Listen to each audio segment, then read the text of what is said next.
तो जैसा कि हम जानते हैं कि complex function f of Z जो है वो रियल पार्ट और इमेजिनरी पार्ट का कॉम्बिनेशन होता है, ठीक है। तो अगर आपको रियल पार्ट गिवन है और आपको पूछ रहा है कि इमेजिनरी पार्ट फाइंड करो, या फिर आपको इमेजिनरी पार्ट गिवन है और आपको पूछ रहा है कि रियल पार्ट फाइंड करो, तो आप कैसे करोगे, ठीक है।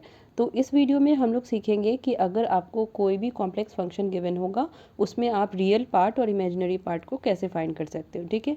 So how to find real and imaginary part in complex function. So एक complex function f of z is said to be entire function, ठीक है, इसको हम एंटायर फंक्शन कहते हैं। A complex function f of z is said to be entire function if it is analytic in whole space, ठीक है। And let F of z is complex analytic function. हम मान लेते हैं कि एफ ऑफ जेड जो है वो हमारा कॉम्प्लेक्स एनालिटिक फंक्शन है। एनालिटिक फंक्शन क्या होता है पिछले वीडियो में मैंने बहुत ही अच्छे से समझाया है, उस वीडियो का लिंक आपको यहाँ पे मिल जाएगा, आई टैब पे आप क्लिक करके देख लेना, ठीक है। क्योंकि ये अगर आपको समझ में नहीं आएगा एनालिटिक फंक्शन क्या होता है तो आगे आपको चीज़ें अच्छे से समझ में नहीं आएगी, ठीक है। तो वो एनालिटिक फंक्शन का वीडियो आप ज़रूर देखना।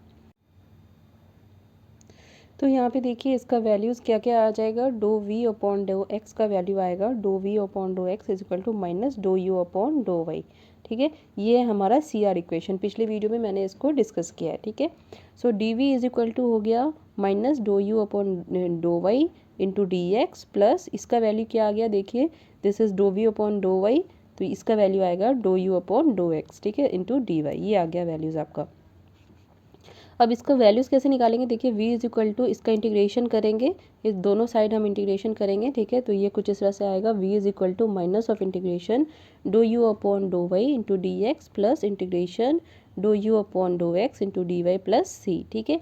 अब इसका इंटीग्रेशन हमें कैसे करनी है, कीपिंग y कांस्टेंट, इसमें जितने भी y के टर्म हो गए उसको हमें कांस्टेंट रखनी है, ठीक है। और यहाँ पे प्योर y डिपेंडेंट टर्म को ही इंटीग्रेट करनी है, ठीक है। इसमें जो है अगर x का टर्म आपको कहीं पे अलग से गिवन है तो उसका इंटीग्रेशन हमें नहीं करना है, ठीक है। लेकिन y के साथ है तो उसका इंटीग्रेशन होगा और प्योर y डिपेंडेंट टर्म का इंटीग्रेशन होगा, ठीक है। जैसे कि आपको यहाँ पे एक्स वाई है तो इसका भी इंटीग्रेशन नहीं होगा, ठीक है। प्योर वाई डिपेंडेंट टर्म होनी चाहिए, यानी कि वाई स्क्वायर या फिर वाई क्यूब इस टाइप का अगर आपको यहाँ पे इंटीग्रेशंस करने मिला है, ठीक है, तो उसी को करनी है। और यहाँ पे कीपिंग वाई कांस्टेंट, यहाँ पे वाई को कांस्टेंट रख के इंटीग्रेशन करनी है, ठीक है। उसके बाद देखिए इस तरह का हम इंटीग्रेशन करेंगे तो हमें मिल जाएगा इसका value that is the imaginary part, ठीक है। और यहाँ पे जब हम पुट करेंगे तो हमें पूरा अपना जो कॉम्प्लेक्स फंक्शन है एफ ऑफ जेड वो मिल जाएगा। अब देखिए अगर हमें रियल पार्ट नहीं, हमें इमेजिनरी पार्ट गिवन है, ठीक है। So case 2 if v is given then u is equal to u as a function of x y, ठीक है। Therefore d u is equal to do u upon do x into d x partial differential plus do u upon do y into d y, ये आ गया values, ठीक है। अब देखिए इसका वैल्यू आपको क्या मिल जाएगा, u is equal to integration of del v upon del y d x minus integration of del v upon del x d y plus c, ठीक है।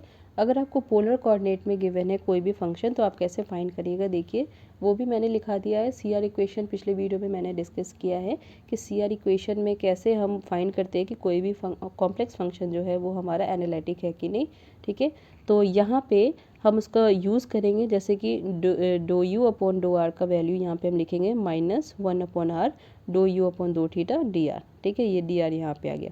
तो ये है आपका complex function in polar coordinate, ठीक है। सो अगर u गिवन है यानी कि रियल पार्ट गिवन है तो आपको कुछ इस तरह से फाइंड करनी है v की वैल्यू, ठीक है। v की वैल्यू आपको ऐसे फाइंड करनी है। और अगर आपको v गिवन है तो आपको कैसे फाइंड करनी है, देखिए so if v is given तो आपको कुछ इस तरह से वैल्यूज़ फाइंड करनी पड़ेगी, ये है, ठीक है। u is equal to integration of one by r do v upon do theta d r minus integration of r into do v upon do r d theta plus c. इस तरह से आप फाइंड कर सकोगे अगर आपको कोई complex function given है एफ ऑफ जेड और आप फाइंड करना चाह रहे हो कि रियल पार्ट और इमेजिनरी पार्ट क्या होगा, तो इस तरह से ये सब फॉर्मूलाज आप लगा के फाइंड कर सकते हो, ठीक है। बहुत ही अच्छे फॉर्मूलाज है, बहुत अच्छा कॉन्सेप्ट है, आपको अच्छे से इसको याद रखनी है कि कैसे हम यहाँ पे अप्लाई कर रहे हैं, ओके। सो ये वीडियो यहाँ पे कंप्लीट हुआ।